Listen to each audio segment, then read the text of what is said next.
Hey guys, it's your girl Mac. Welcome to my channel. This is Mac Reviews. I am back after a long hiatus. I am doing a review of my favorite trashy reality show, Love After Lockup. And part of me was like, wait, is it my favorite? It is. I like it more than 90 Day Fiance. Um, yeah, I do. I do. And it was the first like real reality show that I started watching. I mean, well, not the first, but I watched American Idol years ago, and I've watched The Voice, but like this is the first like non-competition reality show that I really watched. And oh, hold on, guys. I have my fan on in my room. I should have put this shawl on. Okay, so I yeah, let's just get right into the review. I'm gonna start off with Maurice and Jessica because they didn't really they didn't really have anything big happen. I mean, it was big, but like we kind of already heard about it. So Maurice got his. He heard from the parole. He's going to be able to visit Las Vegas once a month. He has a travel pass, so he's not going to be able to live there all the time, but he's going to be able to go there once a month to be with Jessica, his wife. And it was kind of cute when he was like, "Man, I've been out here staying with my mom, staying with my cousin." But guess what? That was cute. I'm not gonna lie, made me laugh. Um, so ultimately, they do this scene of them finding out they're pregnant, and we already been hearing about that on the social media streets that she was pregnant, so it wasn't a surprise to a lot of us. They're both saying and pretty much that. Well, they're both. He's concerned about, she's like, oh, I'm not completely sure if he's ready to be a parent. And then he's saying the same thing because he hasn't gotten a job yet. And so, but he's also really excited and happy because he feels like, he missed several years of his first daughter's life. And so he's hoping that this is like a second chance for him to be there from the beginning. But I'm like, I mean, your daughter's still young. I mean, it's not like she's a grown woman. She's still a young child, so you still need to be in her life. And since he's only going on this travel pass there, I hope that when he is in LA or in California, he's spending time with his daughter because she's still a young girl. Like, it's not too late. But he is really excited, but he is concerned about the financial aspect. I still don't understand why Jessica married this man. Um, I mean, I know there's plenty of people who are in friends with benefits relationships. They're with somebody because the sex is good, whatever. But why would you marry him? And I really expected Jessica to reveal to us that she's had a drug problem. I'm really surprised that she has not said that, but maybe it's not that. Maybe it's just one of the low self-esteem and desperation. I don't know why she married this person, but at this point, I hope it works out for her. Just that's all I can say. Congrats to them. Somebody online said she already had the baby, which means it's been over a year since 9+ months. Somebody said they thought they saw a picture of um, her and the baby online. I'm not completely sure, but yeah, again, congratulations to them. Now, the next couple I'm going to talk about. Let's talk about Scott and Lindsay real quick because they didn't really have much of anything happen either. So, Scott and Lindsay. So, Lindsay is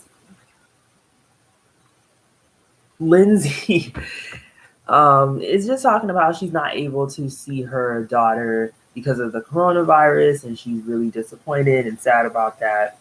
And um, yeah, and also her and Scott are working on the house. I don't know why he waited so long to get the house together. So we're seeing them bring in furniture. He's getting the place cleaned up, getting it looking better. He says they've been bickering and they haven't been intimate yet. And I'm like, yeah, of course not, because you're not doing what she's like, you're not holding up your end of the bargain. Um, I do think that Lindsay got played. Like um, she she's been a sugar baby, and she thought that she found a sugar daddy. But the thing is, she was in prison, so she couldn't verify that this man really had any money and really was who he said he was. And so she wanted money, she wanted provision, she wanted a house. And since he's not providing that, because he clearly he played her, he scammed her and pretended to have money when he doesn't, you're not gonna get sex. Like I don't understand how he thinks this is gonna work. He seems like he's not in touch with reality. That girl probably got online and met somebody else and probably found a man with some real money now. But yeah, aside from that, she is frustrated about not being able to see her daughter. So Scott arranges for the daughter to come over, and they talk through like the door window or whatever. And it was kind of sad to see, that she's still not able to be with her daughter. You could see she really wishes that she could be. I felt worse for the daughter, really, but she does acknowledge that it's her fault that she hasn't been there for her daughter. That was the first time I heard this woman take some personal responsibility for her choices and going to prison. So again, nothing much happened with them. So next, I want to talk about Kweilyn and Chavel really quick. Um, Chavel takes Kweilyn to meet her pastor.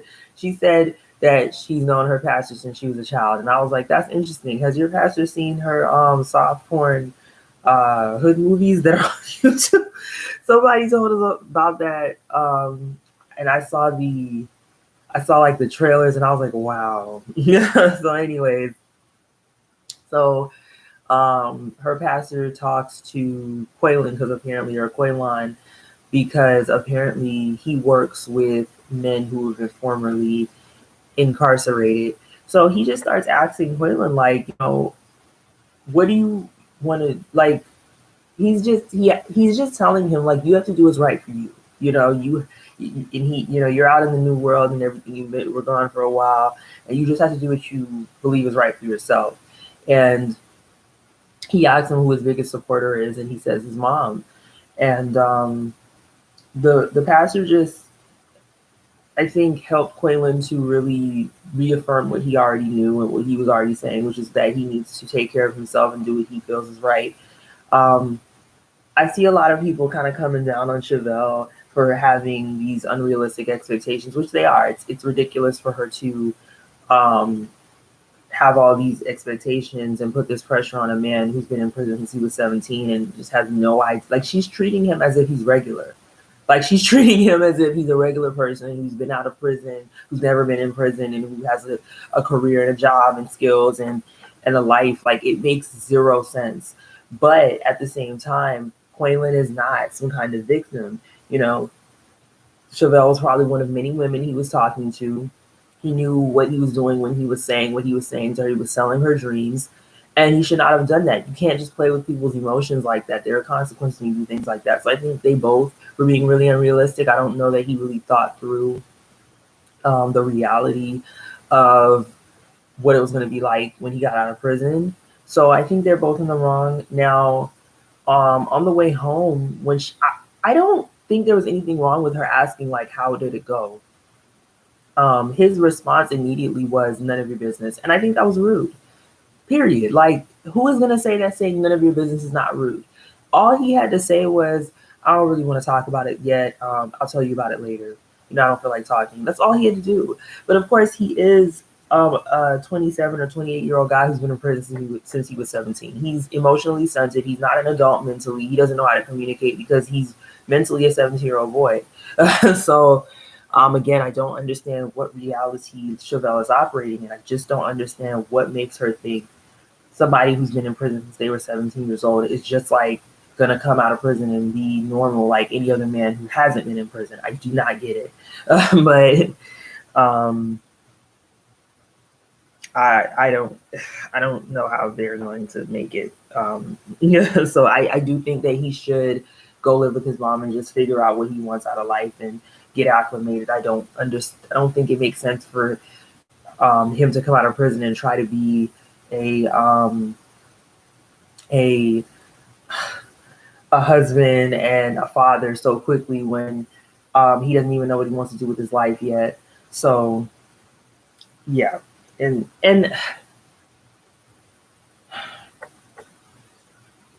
I don't know. I think Chevelle looks better with in her confessional. She has braids and those look good, but this wig, I don't like to come for women's looks. I think Chevelle is pretty, but the hair needs to be better and the makeup. Like this bright red lipstick is not it.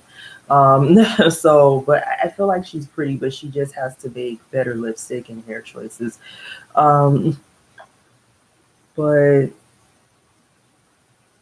yeah, I do understand what Kweilyn was trying to say. I think he just does feel pressure and feel overwhelmed and wants his space. I think he's irritated at like how her family treated him, but I still don't think it was okay for him to speak to her that way. Like I still think it was rude, and but at the end of the day, you can't expect somebody who is mentally 17 years old to be able to communicate like an adult. So I just think they're both being really unrealistic, and I don't see how they could last. But people said that they see pictures of them online, so I guess they're still together. I don't know how, but yeah. Um, okay, next, Shonda and Tyrese. Nikki Star TV calls him Tyrese, but so not Tyrese. He has not spoken to Shonda for 2 months. That girl went to the halfway house and ghosted him, and he's been calling her, and he doesn't want to believe he's being catfished. I I I don't understand why he appears to be so desperate over this chick. Like I don't know what about her is so like I don't get what do they have in common? Like what makes him feel so attached to her? I don't get it. He claimed when he first came on this show that that he's sought after and women love him, ladies love Tyrese, and I'm just like, if that's true, why are you tripping over this felon chick that is no longer interested in you? Like I don't get it. um Now his daughter Tyresia, I just wanted to say her name, came to see him with her daughter, who was really cute, and she went and sat on our grandfather's lap. I thought that was precious.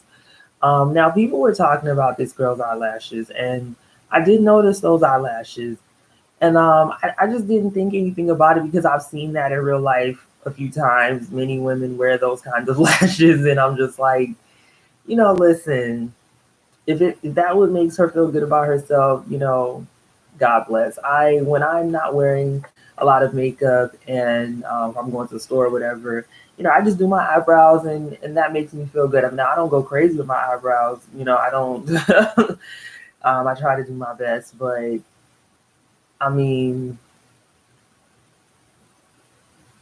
anyways. So yeah, she, those eyelashes made her feel good about herself. Um, yeah.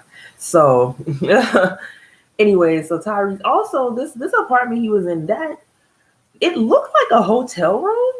Like I don't know, maybe he's moving, maybe he was having renovations done, but I do not think this was his apartment. This because when she was standing outside, I could see the road. Like I think this was a hotel room. I don't because it didn't look like the same place he was in before.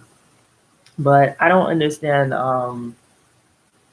some of these men, like I don't know. I don't get Tyrese. I don't understand him. But yeah, let's move on to the next couple. I'm gonna talk about Sean and Destiny.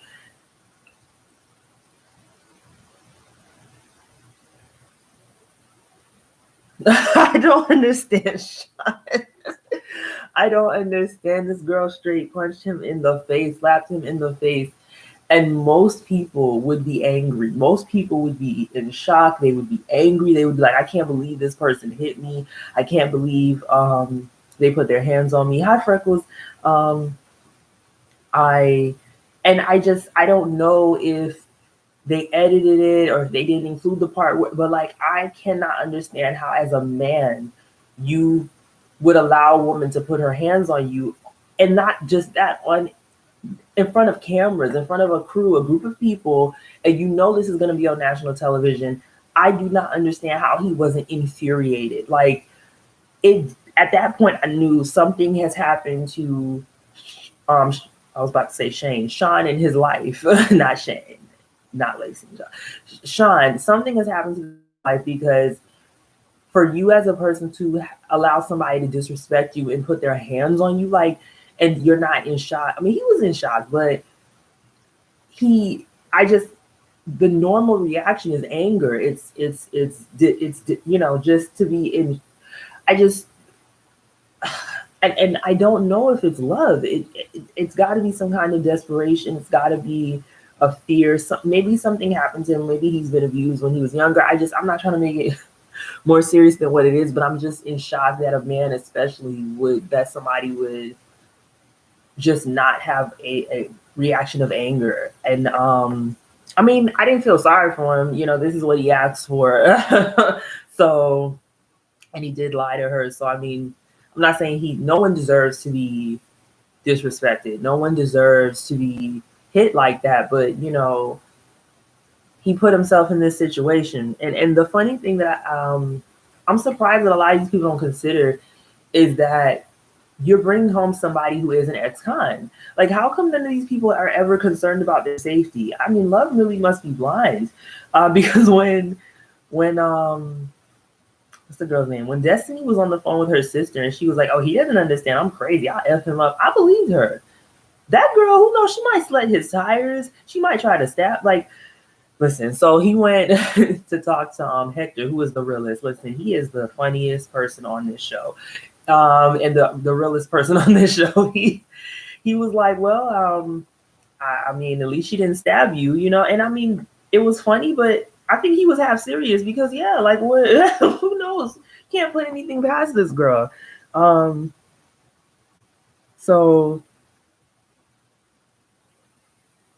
So he said he hopes that proposing to her will calm her down, which I don't know if he was serious or joking when he said that, but I don't know what happened to Sean. I don't understand how he thinks their situation is going to work when this chick doesn't understand that he has to co-parent with his ex-girlfriend. He said he wants his ex and Destiny to meet, and I'm just like, so what happens if she tries to fight your ex? Which my my moral side is like, no, that would be terrible. But my messy side that likes this show would like to see it. I would like to see it. But I just can't believe he's allowing this chick to abuse him and disrespect him like this. He really must be desperate and not think he can meet somebody. I mean, I don't know. I mean, I think the lesson here is to never deal with somebody that has nothing to lose. Like when he was talking to Hector, and Hector was like, Hector was like, she has nothing to lose, but you have everything to lose. And it's just like, you cannot deal with people who have nothing to lose, men or women. When somebody has nothing to lose, they will hurt you. They could harm you physically. They will take your money and empty out your accounts if you give them access. They will sully your reputation. Like, they don't care. Because what does this girl have to lose? She has nothing. She's probably back in prison right now because, I mean, she had no sense of like, I want to, build my life. I want to get skills. I want to work. Like, even her confessional, she never mentioned anything about wanting to change her life. So I just wouldn't be surprised if she's back in prison now. Because she really was just reckless. She wasn't saying anything about wanting to change her life, get a job, stop doing drugs. Like, she's just still 100% like and I'm gonna do whatever I want to do. So don't deal with people who ain't got nothing to lose because they'll mess your life up. Um, okay, so lastly, I'm gonna talk about Heather and Dylan. I was so confused. Heather, what girl? What is what is going on? Um, she okay. So she she brings Dylan to her aunt's house. Her very ill and very elderly aunt, and she says they that her apartment flooded 2 weeks before he got out, so her aunt let her stay with her. And side note, apparently Heather has 2 kids. Somebody said they saw on Instagram she posted pictures of her kids, so that means her and her 2 kids were staying with them, unless the kids were staying with the father.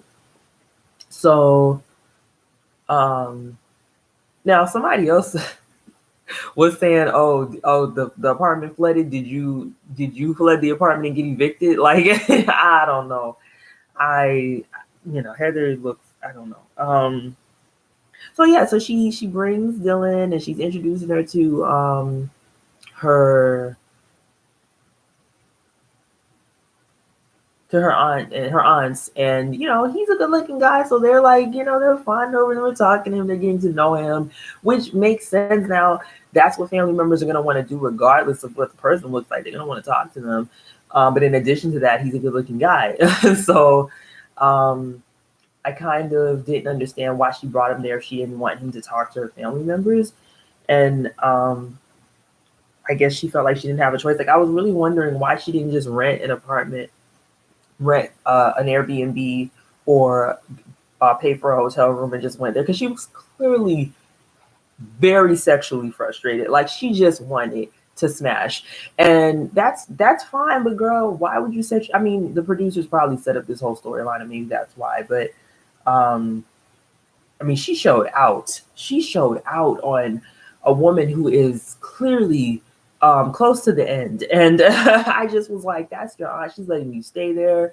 There's people out here who don't have any families. People out here who also have family who would have said, listen, you can stay here for a week. After that, you got to leave. There's family who would have just been like, said no to you in your face and let you be homeless. So the fact that her aunt, opened her home up to her when she's clearly very ill, she needs to be grateful for that. But I didn't understand what she wanted her family members to do. And on the screen it said that he'd been out for 2 hours, and so I don't know how truthful that is. But if, let's say, it took them an hour to get to the house, or an hour and a half, like how long were they talking to the guy? Now I know they edited it, so what, maybe it was 30 minutes? I mean, who knows? But it couldn't have been that long. And then she kept saying, my husband, can I spend time with my husband for once in life? And I'm like, wait, when did y'all get married? Didn't he just get out of prison? Like, what are you talking about? So, I mean, I don't know if this was a bad edit, but she was wilding. And I was like, girl.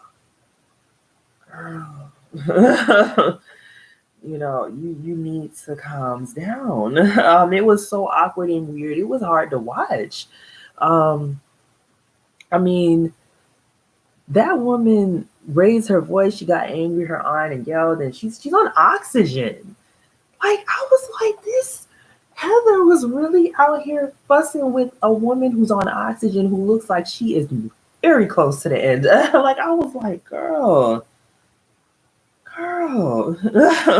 So she's clearly frustrated about having to stay with her aunt. She clearly doesn't like staying with her, and I mean, I understand that, but man, she didn't have to go off like that. It looked so bad. I hope that she saw herself and realized how bad she looked. And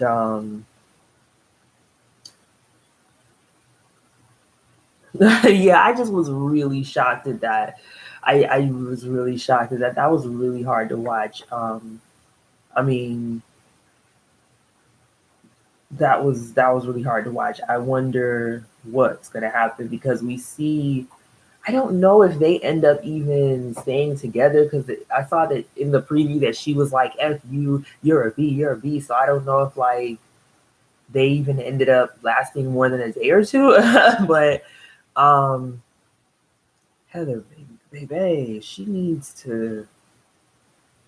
I don't know what's going on with her. Maybe she really was just really frustrated because she wanted to smash. Maybe after they got it in, maybe she calmed down and apologized to her aunt. I hope she did, because where was she gonna go? So, um, but I wonder if like this is her pattern, because when the before the other aunt left, she was like, oh, I think no, the older Aunt Diane was like, I ain't gonna put up with this again. I ain't doing this. Almost, I kind of heard her say again. I'm not sure, as if Heather has behaved like this before. I'm not sure. I hope not. I hope this is not like a pattern for her. Somebody was saying like maybe Aunt Diane was like a part of, or like I remember Heather saying that her parents sent her away to that camp, where that boot camp where she was sexually assaulted, and somebody was like maybe the aunt agreed with that, or didn't stand up for her or something. Maybe she feels animosity toward her family members. I don't know. But that definitely was, it was a bad look. It was a bad look. Hey Freckles, if you're still on, I'm sorry. I have this laptop that's old, and but I was gonna record on my phone, but I don't know. My front facing camera is like blurry. I don't know what the problem is. So I'm recording on this old laptop, and like it's kind of distorted. So I'm recording myself, but I can't, like, it's distorting the comments. So I can see that it's you, but I can't read your comments. My other laptop, the camera just stopped working. Like, I guess I need a new laptop, but I can't buy a new laptop yet. So I figure out what's going on with my phone. I'm gonna try to record on there, because I wasn't even gonna go live. I was just gonna record and edit and upload a video on my phone, but something's going on with these cameras. So I need something reliable to work. So I can't fully see your comment, but I can see like a therapist. So I'm hoping the screen will will fix itself in a moment. But yeah, um so yeah, this episode was cool. It was fine. Not a lot happened. They didn't show Christiana and John, but from the preview, it looks like Christiana goes missing, or they kicked her out of the halfway house or something, which I didn't even know you could get kicked out of halfway houses. I hope she didn't like run away. But I hope she's okay. She seemed like she did want to change her life, but John is not. He's not the one to support her. I'm sorry she didn't find a guy like, oh my gosh. I hate to say, I won't say I hate to say it, but somebody else was saying, another review I was watching, she was saying like, um, she didn't get somebody like Marcelino to support her, and it's like Brittany did. And it's crazy how we all didn't like Marcelino in that first season, but he has turned out to be such a good man for Brittany. Like, he supports her, he takes care of her, he listens to her and looks out for her, and is a good father to their kids, seemingly. I mean, Marcelino turned out to be the MVP of the whole series. Like, he's like the best dude in the whole series of all the worthless people. He's like the best person. It's like him and then Lamar. And then of the men, like, he's the best one. And he was like the least liked one. Like, he just seemed so, but I guess it was just how they edited him. And I think like they did kind of like, the show may have been a part of that, because I remember there was a guy from the first season of the show. I forgot his name. He was with a girl who was an addict too. I think the girl's name was Ayla or Nala. Um, I don't remember. She was like of like Eastern European background, or Russian or something.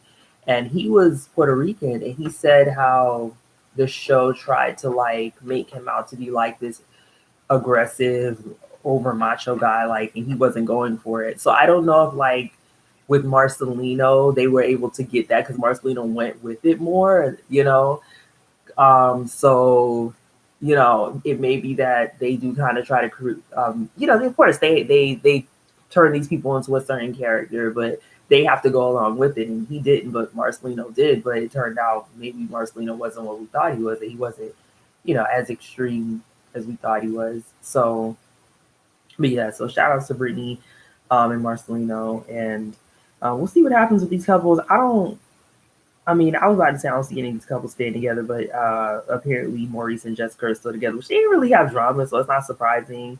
Scott and Lindsay, probably not. Kweilyn and Chavel, I would be surprised if they were. But somebody said they saw pictures of them on her Instagram or his, so maybe. I don't know that Shonda and Tyrese ever end up. Shonda probably never ends up dealing with this man. So yeah. Again, sorry, Freckles, if you're still on. I'm gonna have to. I don't know. I may have to get a new laptop or figure out what's going on with my front-facing camera. But so I can't fully see the comment. I usually don't record this late, but I was talking to some friends and so yeah, thanks for watching, guys. This was a decent episode. I'm glad the season is back. I'm going to try to be consistent. It won't be on Mondays. I'll try to get them out Saturday or Sunday. Sometimes I'll be live. I may not always be. But yeah. So thanks for watching. Bye.